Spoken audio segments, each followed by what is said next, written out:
Une situation déplorable, une arrestation arbitraire, un enlèvement qui ne se justifie pas, surtout que nous sommes dans un état de droit où la justice doit fonctionner dans tous les sens.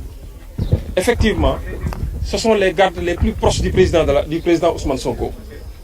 Les gardes les plus proches, ils sont au nombre de 5 ou de 6.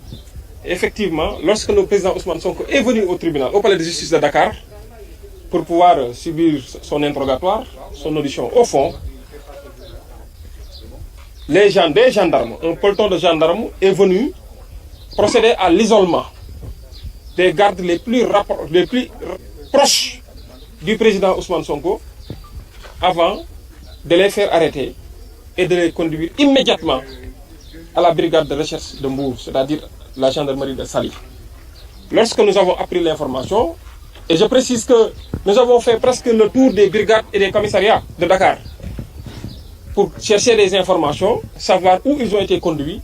Malheureusement, arrivé à chaque brigade, notamment la section de recherche, la sûreté urbaine au niveau du commissariat central, la division des investigations criminelles, et ainsi que les autres brigades de la place, on n'a trouvé personne et la réponse est la même, ils ne sont pas là.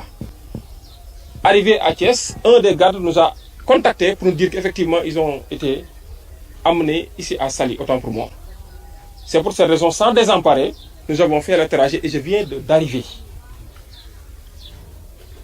Et pour cette raison que je dis que présentement, le président Ousmane Sonko est sans garde rapprochée.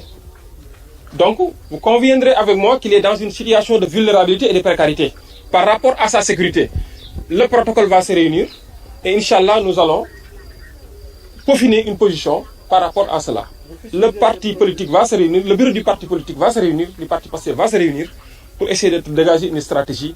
Il est hors de question que le président Ousmane Sonko se déplace sans garde rapprochée. Il est hors de question dans ce pays.